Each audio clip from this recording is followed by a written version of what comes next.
ఆ మధ్యన ఎప్పుడో ప్రచారం జరిగింది. ప్లాస్టిక్ నోట్లు ఏమీ లేవన్నారు. మళ్ళీ ఇప్పుడు ఆ దిశగానే. కాకపోతే పెద్ద నోట్లు కాకుండా చిన్న నోట్లు. దేశంలో సామాన్యులు రోజువారీగా అత్యధికంగా వినియోగించేది 10, 20 నోట్లే. వాడకం అధికంగా ఉండటంతో త్వరగా పాడవుతున్నవి అయ్యే. కాబట్టి రూ. 10, రూ. 20 విలువ కలిగిన పాలిమర్ ప్లాస్టిక్ నోట్లను ప్రయోగాత్మక వినియోగాలకు తెచ్చేందుకు రిజర్వ్ బ్యాంక్ ఆఫ్ ఇండియాకి ప్రభుత్వం అనుమతి ఇచ్చినట్లు లోక్సభకు లిఖితపూర్వకంగా ఆర్థిక శాఖ చెప్పింది.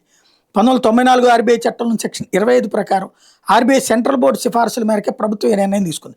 దేశంలో ఉన్నటువంటి పాలిమర్ నోట్లను పరీక్షించేందుకు ఈ చిన్న మొత్తాలతో ప్రారంభించాలని నిర్ణయించారు. తొలిసారిగా రూ. 10 పాలిమర్ నోట్లు 100 కోట్ల మేర, 20 పాలిమర్ నోట్లు 100 కోట్ల మేర మార్కెట్లోకి విడుదల చేయబోతున్నారు. పాలిమర్ నోట్లు మార్కెట్లోకి వచ్చిన ప్రస్తుతం ఉన్న కాగితపు కరెన్సీ నోట్లు రద్దుగావు. రెండు సమాంతరంగా చలామణిలో ఉంటాయన్నది కేంద్రం స్పష్టం చేస్తుంది. కరెన్సీ నోట్లు పాడవుతుండటంతో కొత్తగా ముద్రించేందుకు ఏటా పెద్ద మొత్తంలో నిధులు వెచ్చించాల్సి వస్తుంది. 23-24 కొత్త నోట్ల ముద్రణకే 5,101 కోట్లు ఖర్చు పెట్టాల్సి వచ్చింది. 24-25లో 6,372 కోట్ల ఖర్చు పెట్టాల్సి వస్తుంది. ఒక పక్క డిజిటల్ చెల్లింపులు సంఖ్యాపరంగా విలువ పరంగా వృద్ధి చెందుతున్న కరెన్సీ నోట్ల ముద్రణ అధికంగా వెచ్చించాల్సి వస్తున్నందునే ఈ పాలిమర్ నోట్లు తెస్తున్నామని చెప్పారు.